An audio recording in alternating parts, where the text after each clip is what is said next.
capítulo 3 de Abacuque.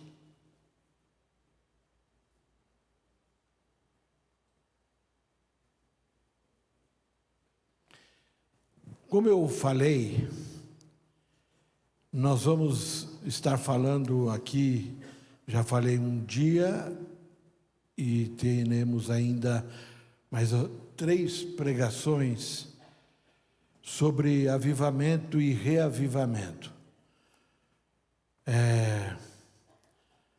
A primeira pregação foi sobre por que nós necessitamos de avivamento e quando o avivamento é necessário. Foi a primeira pregação. Hoje eu quero falar sobre o padrão bíblico para avivamento. E a primeira parte do padrão bíblico sobre avivamento é o que não é avivamento. Então é o que eu pretendo falar hoje aqui, olhando para a Bíblia, buscando, pesquisando na Bíblia sobre avivamento. Então é o que eu concluí aqui, tá bom? Diz o texto no versículo 2 do capítulo 3 de Abacuque: Senhor, ouvi falar da tua fama, eu tremo diante dos teus atos, Senhor. Realiza de novo em nossa época as mesmas obras, aviva a tua obra, ó Senhor, ao longo dos tempos, e faze-as conhecidas em nosso tempo. Em tua ira, lembra-te da tua misericórdia. Deus bendito e santo, flua em nós o teu Espírito, Senhor, como um vento que venha de ti, o vento que nós não sabemos para onde vai, mas ele atinge todos os lugares. Cuida de nós, Senhor, nesta hora da ministração da tua palavra, e ajuda-nos, Senhor, em nome de Jesus. Amém. Então, sobre avivamento e reavivamento, existe uma ideia errada de que igreja avivada é aquela igreja barulhenta. Eu tenho liberdade de dizer aleluia, bater palmas, quando eu sinto isso no meu coração. Agora, isso é avivamento? De uma forma geral, a igreja barulhenta não é avivada. Ou seja, aquela igreja que canta gritando, canta alto, nós cantamos também. Nós não dispensamos o cântico no meio da igreja, é bíblico. A igreja que dança, a igreja que tem grandes aparelhagens de som, etc. E assim podemos pensar até que estamos avivados. Mas nem de perto passamos por avivamento. E eu percebo que a igreja barulhenta, que tem muitos sons, tem muitos recursos financeiros, não significa que esteja avivada. E eu vejo que muito disto está ligado com a nossa adolescência e infantilidade espiritual.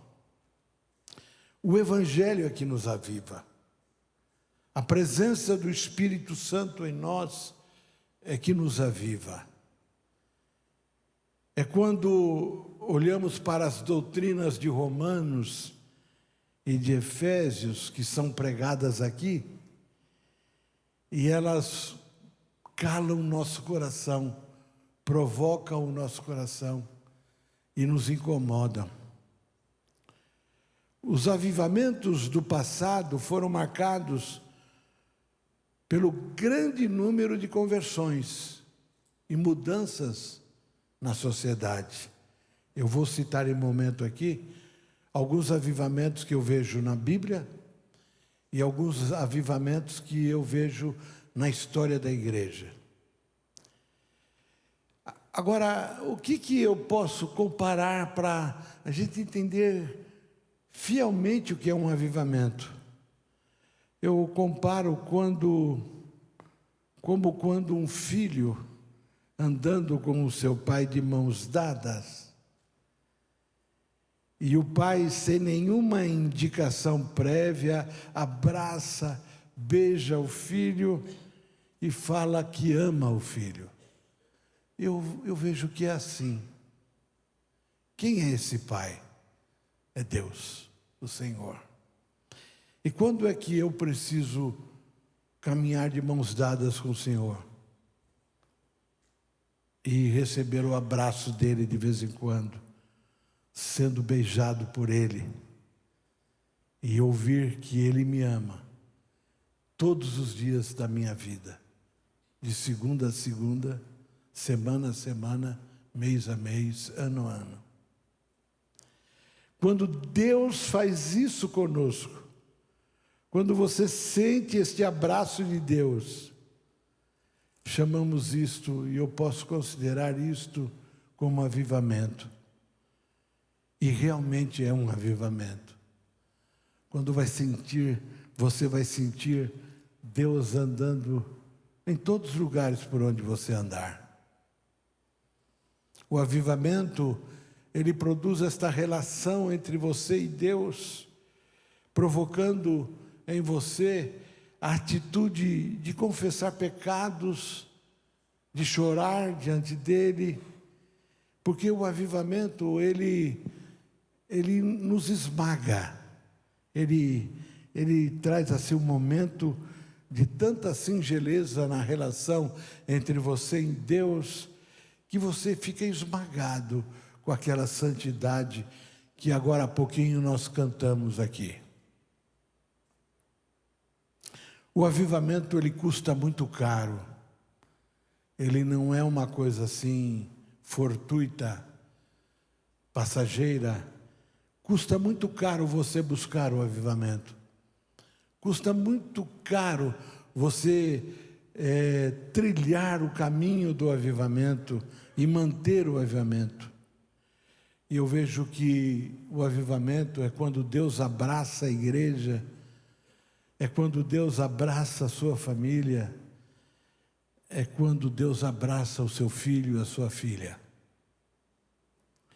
É quando a igreja se alegra e a oração que nós fazemos numa vigília ou nos cultos de oração não se torna um peso. A oração que a gente faz em casa não se torna um peso, mas algo agradável de se fazer. Você gosta de estar junto de Deus.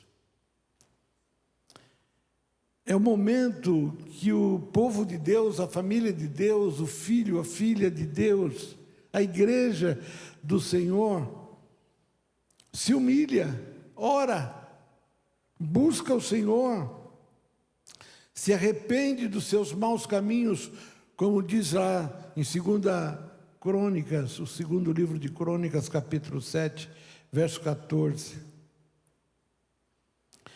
Então, a igreja avivada, ela não só arrebanha muitas pessoas, mas a igreja avivada, ela ouve a voz de Cristo e essa voz produz amor, mas te leva também à realidade quando você pecou e você cai em si como filho pródigo e você então se aproxima de Deus, provoca em você decisões sobre oração, provoca decisões sobre missões, e aí você então se responsabiliza por missões, orando, buscando a Deus orando pelos missionários que estão lá na frente da batalha. Avivamento é isso. É quando Deus opera numa igreja, numa família, numa pessoa, em 5 minutos. O que às vezes uma pessoa clama 50 anos e não consegue. Avivamento é isso. Avivamento é quando nós deixamos de amar o mundo, como diz lá em 1 de João, capítulo 2, 15 a 17, e como a gente vê também na tentação de Jesus no deserto, lá em Mateus 4, Lucas 4, Marcos também. E na tentação de Jesus, tem pessoas que não se dão conta, mas ali estava acontecendo um avivamento na pessoa do Senhor. Quando ele respondeu a Satanás por 3 vezes, naquela tentação que Satanás provoca o Senhor 3 vezes. E é interessante que o próprio Espírito Santo é que levou Jesus para o deserto. E lá ele foi tentado, depois que ele cumpriu os 40 dias e 40 noites de jejum e oração, ele foi tentado pelo diabo. Não foi o Espírito Santo que o tentou, foi o diabo que o tentou. Porque Pedro mesmo diz que Deus não tenta ninguém. Tiago fala isso também. E é interessante que o apóstolo João, na sua primeira carta, nesse capítulo 2, fala dos 3 tipos de tentações que ocorrem na vida do crente, que foram as mesmas tentações que o diabo usou para tentar Jesus: a cobiça da carne, a cobiça dos olhos e a soberba da vida, ostentação dos bens. Então, quando você deixa de amar o mundo, e o mundo está todo momento mostrando essas 3 tentações, fustigando você e a mim: cobiça da carne, cobiça dos olhos, ostentação dos bens, soberba da vida. Foi a mesma tentação que provocou Jesus, o diabo, nosso enganador. Então, eu leio aqui o texto de Abacuque: aviva, ó Senhor, a tua obra no meio dos anos, e no meio dos anos faze a tua obra conhecida. Agora, no meio desses anos, quando cometemos pecado, e provavelmente o Senhor se irá contra nós, e quando ocorrer isto, Senhor, lembra-te da tua misericórdia. É o que diz Abacuque. Abacuque não é um profeta muito conhecido. Vocês percebem que ele é um profeta menor, um profeta muito... não tem assim a fama que tem Elias, Josué, mas ele é singelo nos 3 capítulos que ele é usado pelo Espírito Santo para deixar para nós. E ele que traz essa bênção desse versículo 2, aviva a tua obra, Senhor, porque ele sabia que nós precisaríamos. Esse é o tema de Abacuque. Não é, na verdade, aviva a tua obra, mas o tema de Abacuque, do livro dos 3 capítulos, é: o justo viverá pela sua fé.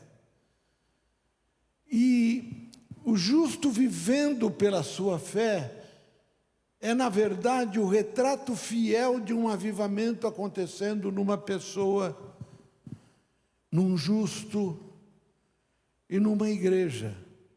Esse tema se concentra nessa questão bíblica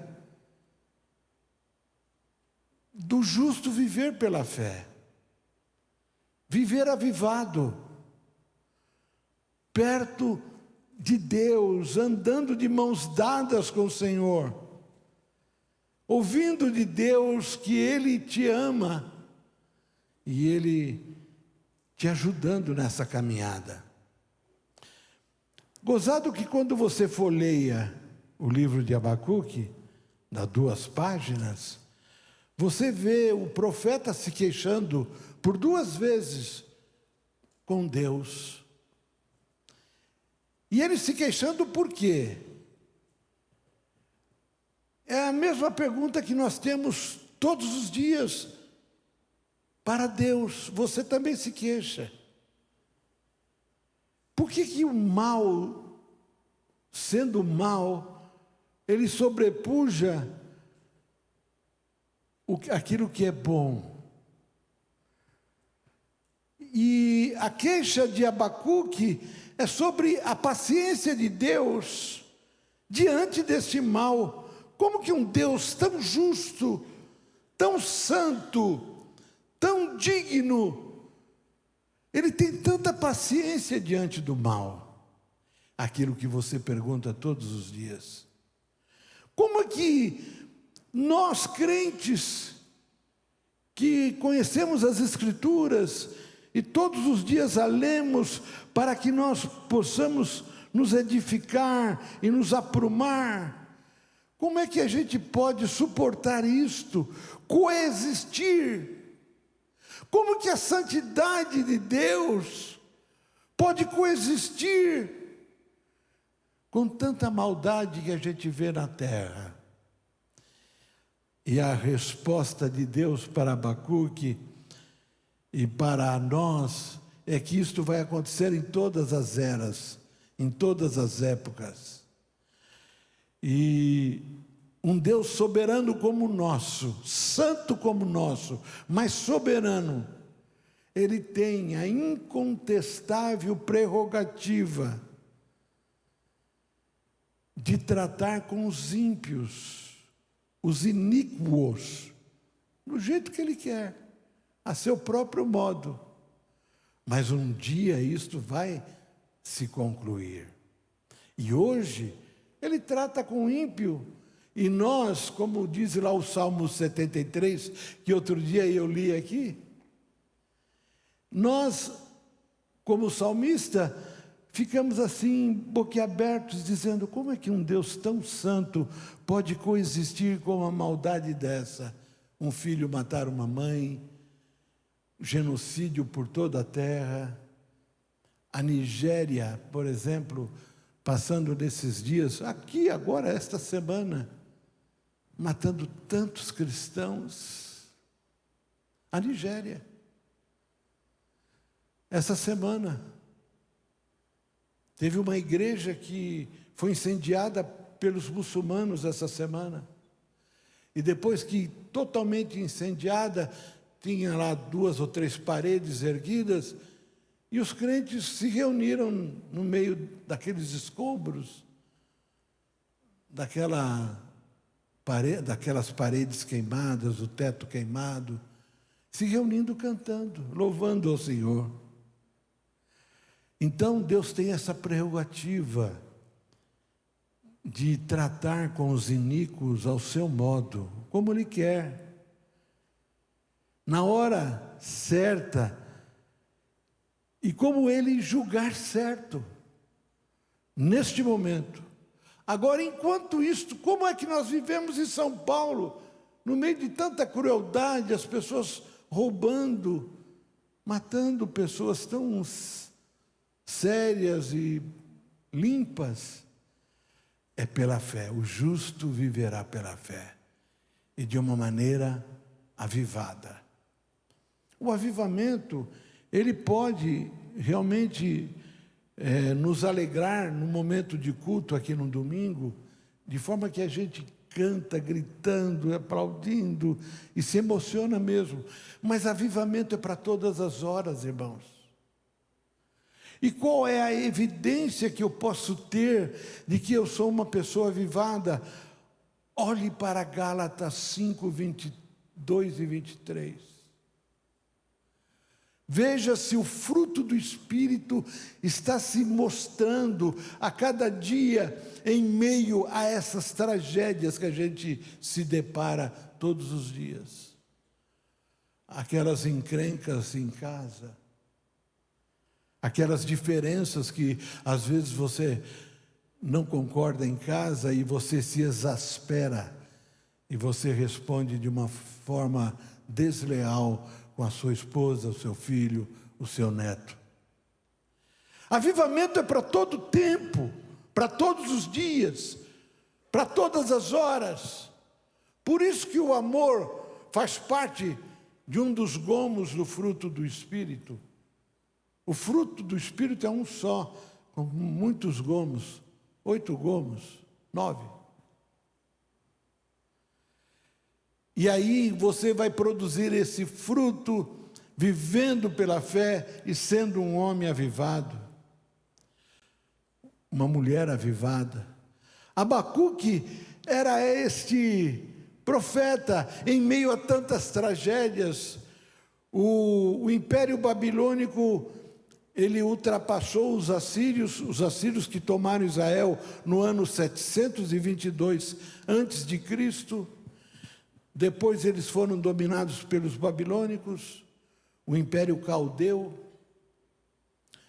E a Babilônia chegou com seu exército ali na Palestina, naquela parte baixa do Rio Jordão, do Mar da Galileia. E no ano 605 a.C., veja, um pouco mais de 100 anos depois do domínio do Império do Norte, do Reino do Norte de Samaria, de Israel, os babilônicos chegaram ali, e em 605 fizeram a primeira tomada, e aqueles judeus que habitavam aquela porção de terra ali da Palestina foram levados para a Babilônia já. Mas o exército não conseguiu ainda chegar lá no monte onde fica Jerusalém, no monte da Judéia. E eles ficaram sitiando por quase 20 anos ali. Imagine, faltando água, faltando comida, o exército inimigo lá embaixo. E surge então Abacuque, no ano 610, em meio a esse turbilhão da invasão babilônica. E ele vê o povo de Deus, o povo judeu, se prostituindo, se misturando com gente pagã, se vendendo por qualquer coisa, trocando aquilo que é certo por aquilo que é errado, muito parecido com aquilo que nós temos visto hoje. E Abacuque surge assim, e aí então ele se queixa: Deus, como é que pode a maldade coexistir com a bondade assim? O Senhor, sendo tão justo, tão santo, permitir isto. E Deus usa e responde para Abacuque nos 2 primeiros capítulos, e então ele confessa no capítulo 3, e ele abre a oração de confissão dele, dizendo: Senhor, aviva a tua obra. A oração do profeta Abacuque é um clamor pelo avivamento. E quando olhamos o estado de vida da maioria das pessoas que nos cercam, eu estou falando de crentes. Eu vivo rodeado de crentes.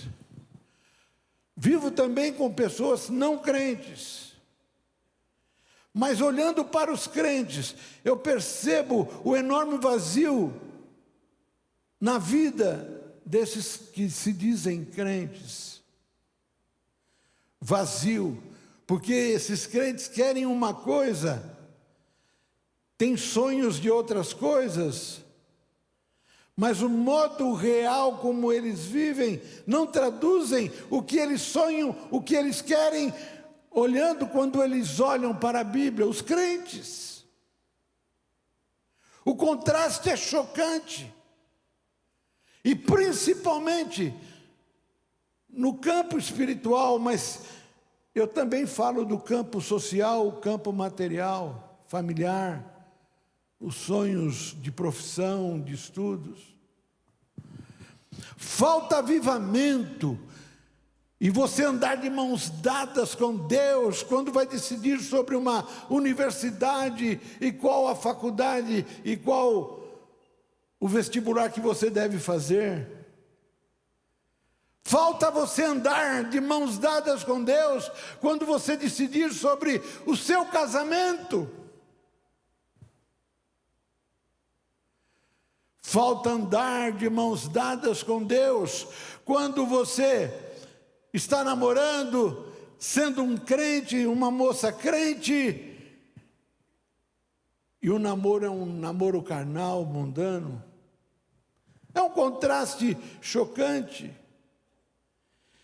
Em meio a este mundo de tanta tecnologia, eu olho para os homens, as mulheres, crentes, e os vejo tão abatidos, tão arrasados, tão deprimidos, porque a falta que faz o avivamento na vida de um crente. Não é só para o culto de sábado ou de domingo, mas para viver a vida de mãos dadas com Deus.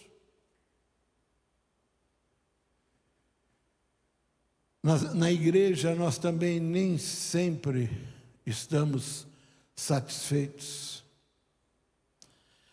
Há muitos aqui com uma fé muito abatida e diminuta. Para muitos aqui, a religião se tornou um costume e uma rotina, e não é assim avivamento. Como eu disse, estou repetindo, e vou frisar muitas vezes, avivamento é andar de mãos dadas com Deus todo o tempo. E a igreja tem se tornado uma espécie de clube onde é bom ir. É bom estar aqui. Mas o nosso projeto, irmãos, olhando para a Bíblia, o Evangelho de Jesus Cristo, aquilo que Ele nos ensinou, o projeto é muito maior. O que Deus quer para a nossa igreja, para a igreja do Senhor, para o povo dEle, que foi para a cruz, entendeu sobre o sangue e a morte de Jesus, é muito maior do que isto. Tinha um corinho que a gente cantava, eu quero mais e mais de Cristo. Eu era menino quando cantava essa música. Nós deixamos não só de cantar essa música, mas deixamos de fazer isto. Como crentes. E nós deveríamos todos os dias, quando levantar cedo, dizer, indo para o trabalho, Senhor, eu quero mais de Ti, mais do Seu amor. Então, por essa falta que eu sinto, que eu vejo, em tempos assim é que precisamos de avivamento para sermos mais eficientes nessa vida de fé, porque o justo viverá pela sua fé. O que significa avivamento? No Antigo Testamento, o verbo hebraico rit, avivar, tem o significado de preservar, manter vivo. Porém, avivar não significa somente preservar ou manter vivo. Avivar também significa purificar, corrigir, livrar-se do mal. Esta é uma consequência natural em toda vez que Deus aviva um homem, uma mulher e uma igreja. O verbo avivar, em suas várias formas, é usado 250 vezes no Antigo Testamento. E dessas 250 vezes, 55 vezes estão num grau chamado piel, que é um verbo, e o verbo na forma de piel expressa uma ação ativa e intensiva na língua hebraica. E neste sentido, o avivamento é sempre indicado como uma obra ativa e intensiva de Deus. É Deus que faz o avivamento em você. É intenso isso. É intenso e ativo. Uma ação de Deus. Não é do homem. Não é provocado por nossos planejamentos. É Deus. Isso só se consegue com oração e busca do Senhor.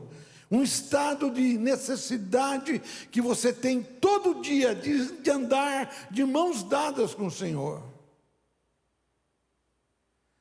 Por isso que esses exemplos aqui em Abacuque 3, verso 2, e também no Salmo 85, verso 6, fala dessa forma intensa e ativa que Deus faz em nós.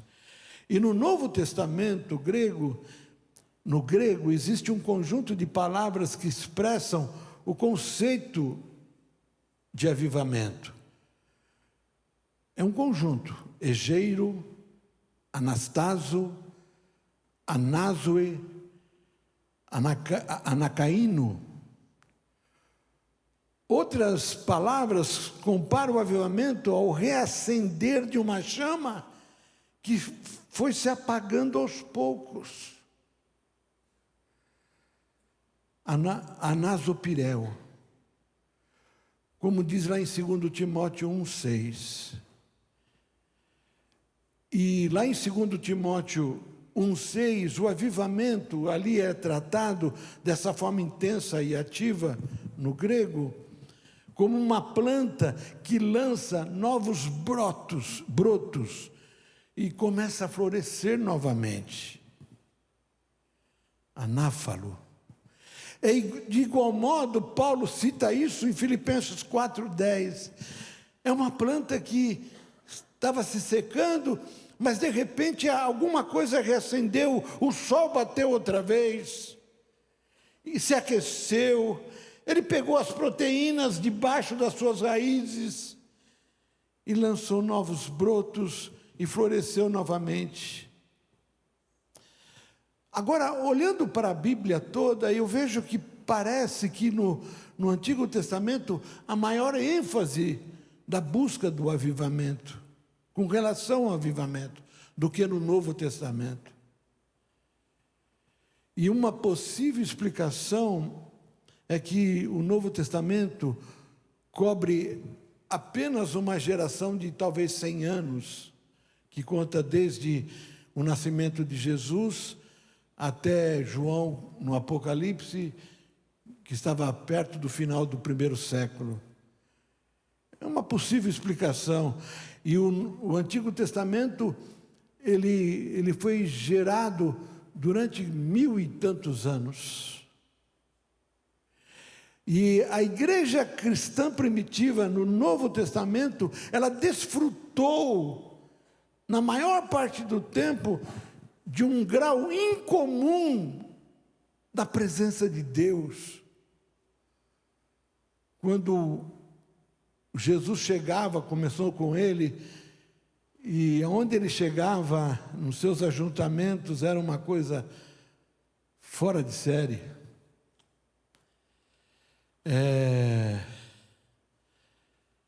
E depois de Jesus, os apóstolos. Eu vejo o primeiro dia lá depois do Pentecoste, quando Pedro ele saiu pregando, um homem que era um pescador. E ele andava tão perto de Jesus, gozado que dias antes, 50 dias antes, ele traiu o Senhor, quando o Senhor estava sendo crucificado. Mas depois do Pentecostes, no surgimento da igreja, ele prega, 3.000 homens são salvos. Alguma coisa aconteceu.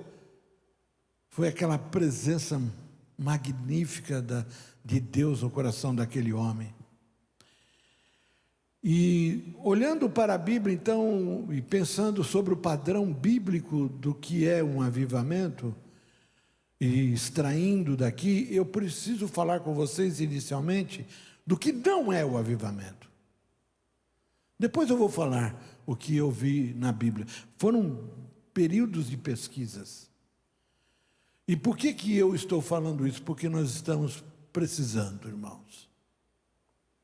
Eu não quero terminar os meus dias sem alertá-los sobre isto.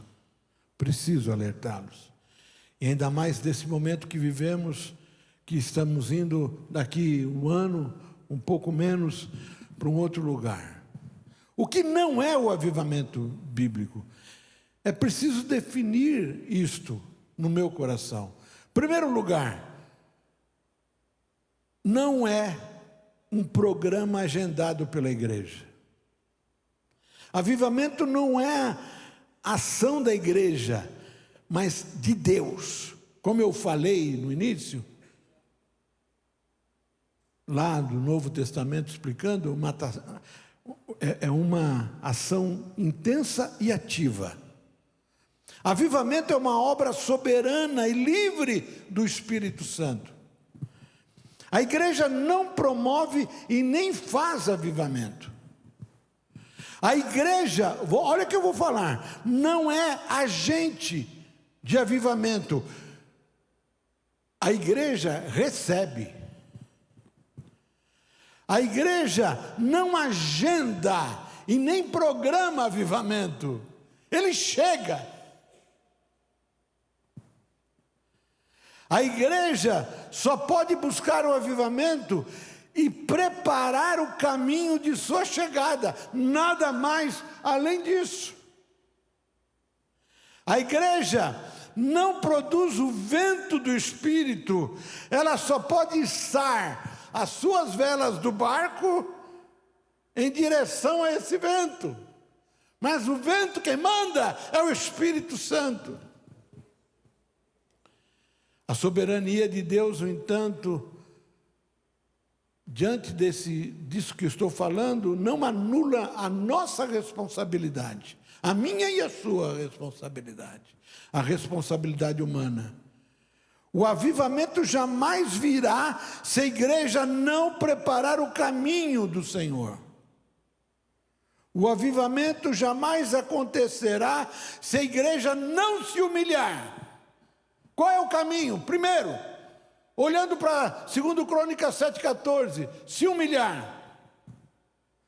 Sem oração da igreja, as chuvas torrenciais de Deus não descerão. Sem obediência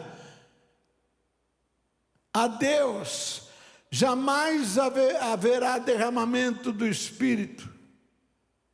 Contudo, quem determina quando e como virá é o próprio Deus. E Deus é o soberano nessa questão.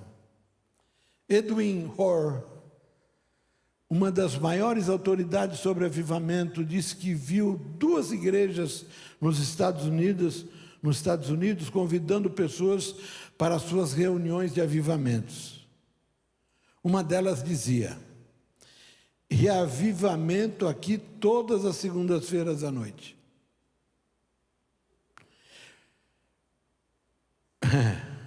Enquanto que a outra igreja prometia reavivamento aqui todas as noites, exceto as segundas-feiras. Está no livro dele. Orr menciona esse fato para relatar os extremos em que a palavra avivamento é usada, como se o avivamento fosse produzido simplesmente pelo desempenho humano, com data e hora marcada. Não é isso. Segundo, avivamento não é mudança doutrinária e nem mudança litúrgica. Mudar a doutrina para alcançar avivamento só se ela não for bíblica. Se a doutrina não for bíblica, então tem que mudar para que um dia chegue o avivamento. Desprezar a doutrina bíblica é destruir os alicerces da vida cristã e querer pôr um corpo de pé e em movimento sem estrutura, sem que houvesse estrutura óssea. Você consegue? Não há vida piedosa que agrade a Deus sem que essa vida seja baseada na doutrina bíblica. Se você fizer isto, você está cometendo uma heresia.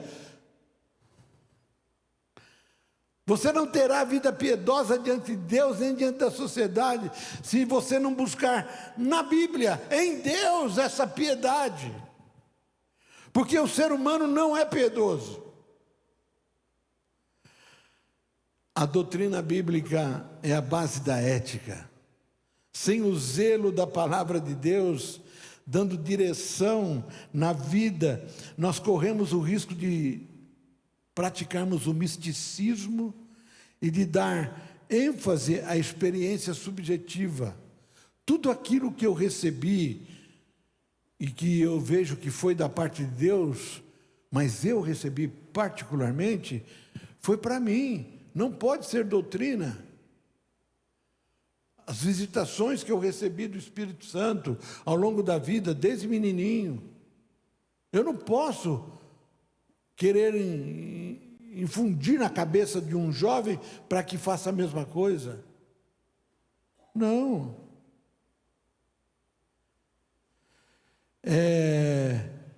Isso é uma experiência subjetiva. Avivamento sem doutrina bíblica é movimento emocional, simplesmente. Aquela gritaria, aquele fogo que você acha, confere se o fruto, confere na Bíblia se o fruto é realmente espiritual. O próprio apóstolo João, na sua primeira carta, ele diz: julgai os espíritos. O avivamento precisa ser norteado pelas Escrituras, não por sonhos, não por revelações, não por visões. Você já teve sonhos como eu, você já teve revelação, e eu também, visão. Mas isso não pode nortear o avivamento de uma igreja. O avivamento de uma igreja, ele é tirado do Evangelho. Aquelas revelações, visões e sonhos são coisas particulares da sua própria experiência com Deus, por isso que elas são tratadas como subjetivas. Também mudar a liturgia para se obter avivamento é um erro. Liturgia é a forma como nós organizamos o culto. Isto ocorre porque alguns crentes confundem avivamento com forma de culto, com liturgia animada, coreografia e outros aparatos. Avivamento não é mudança litúrgica, é antes de tudo mudança de vida.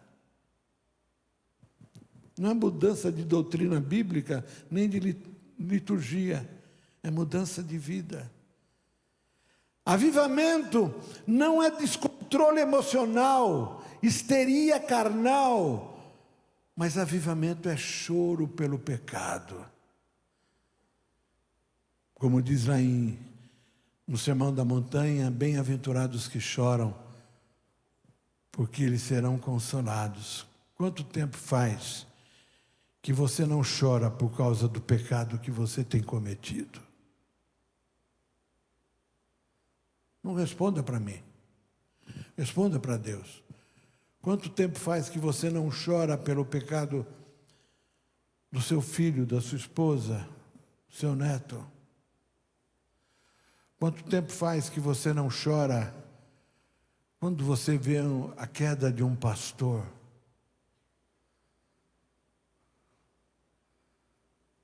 Como dizia meus antecessores e mestres e pastores da minha vida, que pena, e chorar por aquilo.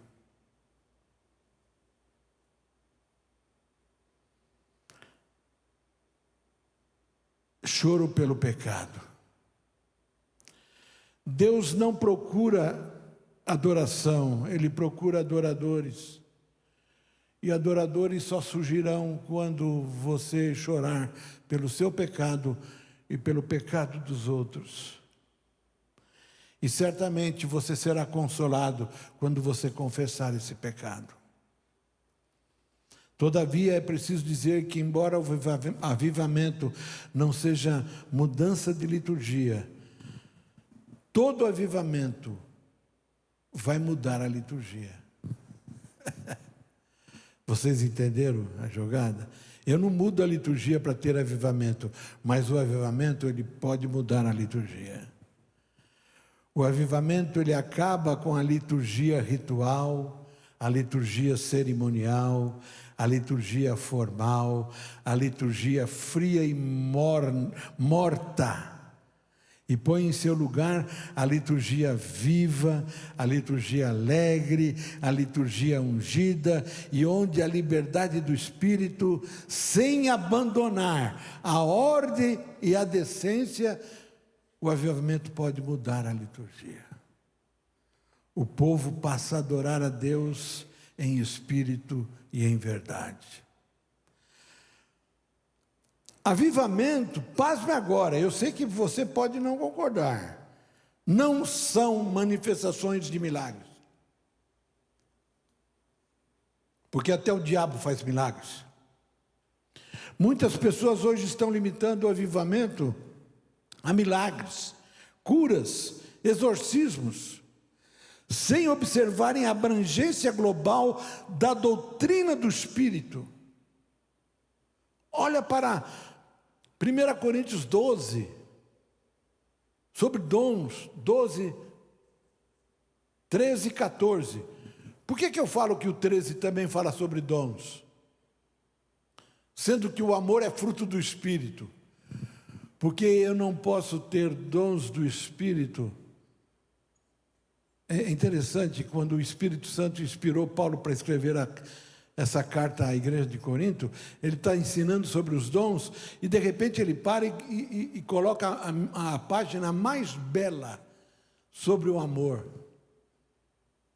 Por que ele faz isso? Isso, capítulo 13. Aí ele volta a falar sobre dons no capítulo 14. Porque se nós não tivermos, e o amor não passar no meio dos dons que nós temos, é balela. Mas avivamento não são manifestações de milagres. É um perigo sério isto. Toda vez que nós enfatizamos uma verdade em detrimento de outra verdade, nós produziremos deformações e distorções desta verdade e nesta verdade. Deus pode e faz maravilhas. Deus faz curas e prodígios extraordinários. Quando Ele quer, quando Ele quiser, da forma que Ele quiser. Porque todos os dons, se você olhar 1 Coríntios 12, todos os dons são do Espírito Santo, não meu, não seu. E um dia Ele pode te usar, te dando um dom hoje, mas Ele pode tirar amanhã. E se você começar a enganar pessoas, e Deus já te tirou os dons, lembra de Saul? E Ele tirou. Ele é soberano sobre os dons. Ninguém pode deter a mão de Deus, quando Ele põe o dom, quando Ele tira o dom. Ninguém pode ser o conselheiro de Deus. Como é que pode? Ninguém pode querer instruir Deus e dizer o que Ele pode e o que Ele não pode fazer. Ele faz todas as coisas conforme o conselho da sua vontade, diz Efésios 1, verso 11. Ele não obedece à agenda dos homens. Ele é livre. Avivamento não é efervescência carismática. Uma igreja pode ter todos os dons, como tinha a igreja de Corinto, sem ser uma igreja avivada. Era a igreja mais carnal do Novo Testamento. A igreja de Corinto.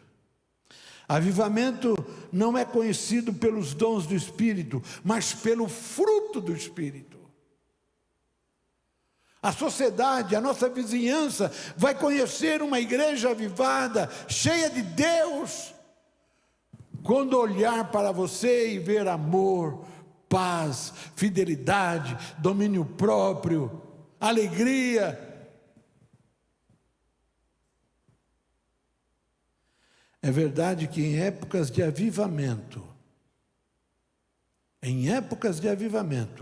os dons são buscados e exercidos para a glória de Deus, para a edificação da igreja, e eles são usados de uma forma tão simples e humilde que projeta mais a glória de Deus.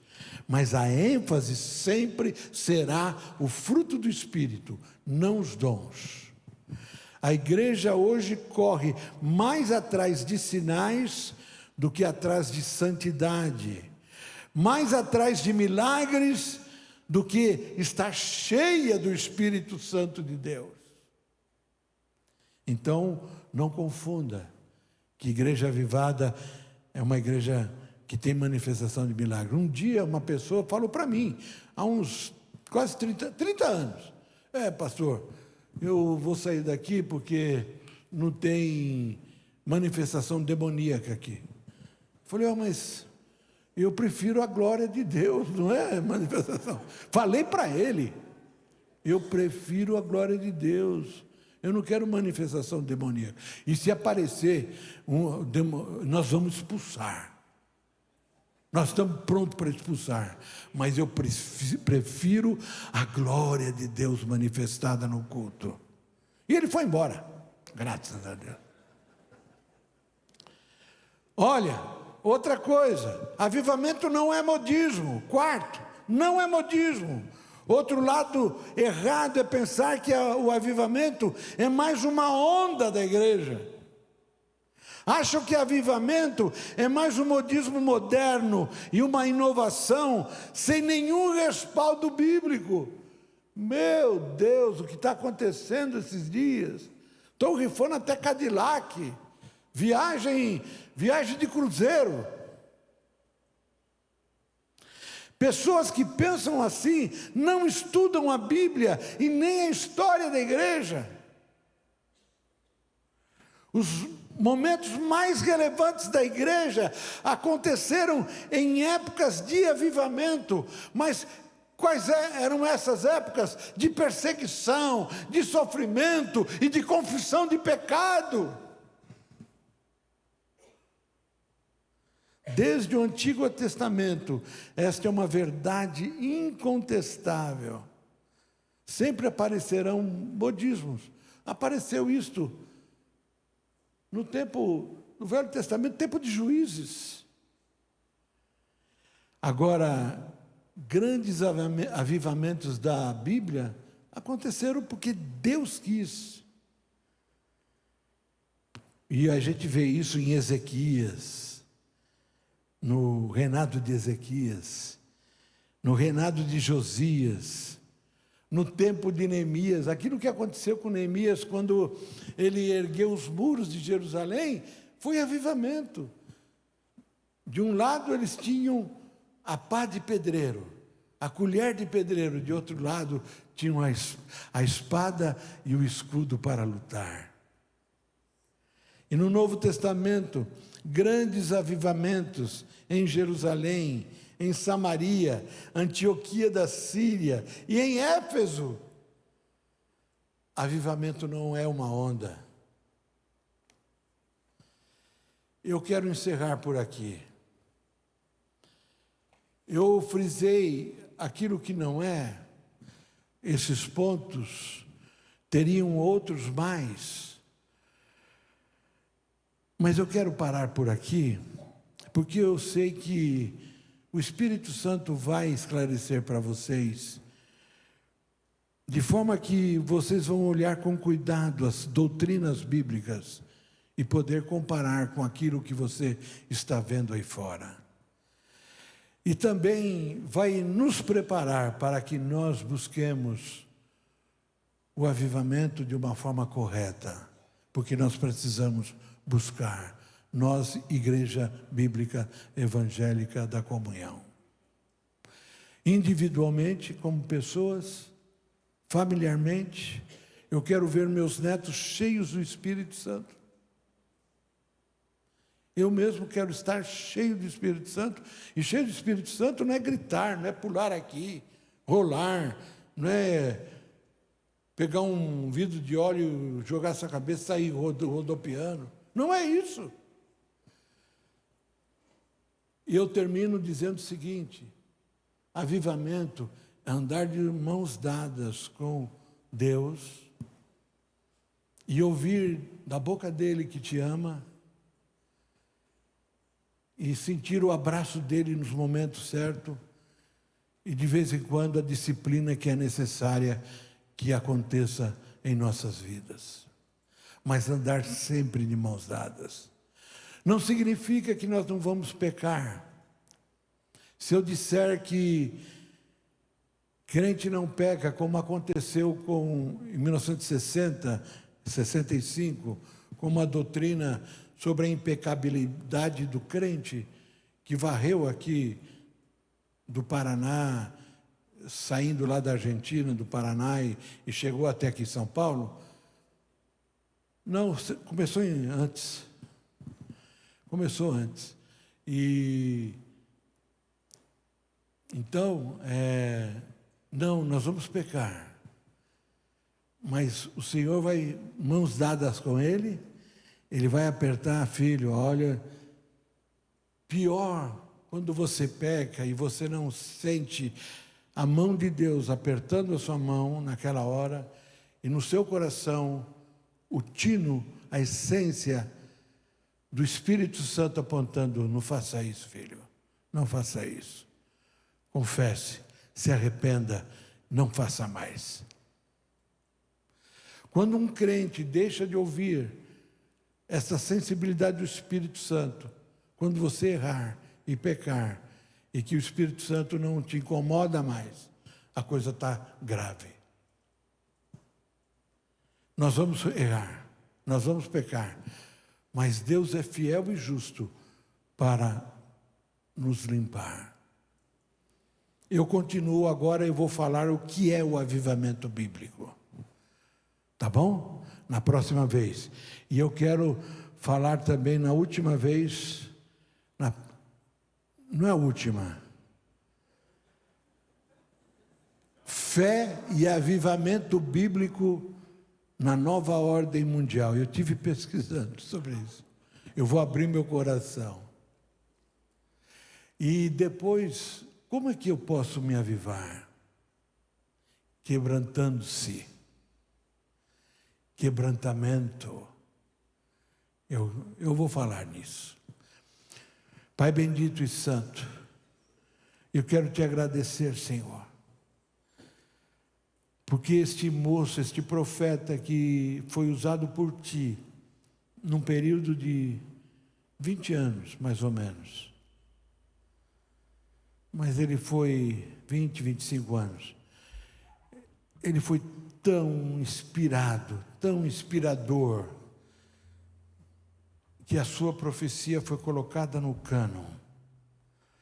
Oh Deus, e o teu Espírito usou este servo teu para pedir: Senhor, eu ouvi falar da tua fama, eu tremo diante dos teus atos, Senhor. Aviva outra vez a tua obra, Senhor, em meio dos tempos. E faz a tua obra conhecida ao longo dos tempos. E quando o Senhor se irá, lembra-te da tua misericórdia. Enquanto estivermos caminhando juntos, Senhor, durante essa semana, Quando o Senhor se irar comigo, lembra-te da tua misericórdia.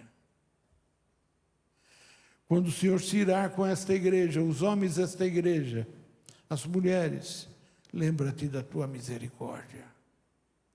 Os jovens, Senhor, e aviva a tua obra. Derrama, Senhor, sobre esta igreja espírito de quebrantamento e arrependimento. Derrama sobre esta igreja, Senhor, espírito de humilhação, como diz 2 Crônicas 7,14. E uma atitude de buscar a tua face. Aviva a tua obra, Senhor, ao longo dos tempos. Não te esqueça, Senhor, desta igreja, desta pequena congregação aqui na Rua Tito. As famílias, as esposas, os maridos, os filhos. E que o fruto do teu Espírito possa aflorar em nós. E pessoas que andarem perto de nós possam se alimentar desse fruto, olhando para o amor, olhando, Senhor, para a alegria, para a graça, para o domínio próprio. Como diz aqui, o amor, a alegria, a paz, a paciência, a amabilidade, a bondade, a fidelidade, a mansidão e o domínio próprio. Faze-nos gerar este fruto que alimenta realmente as pessoas. Em nome de Jesus. Amém.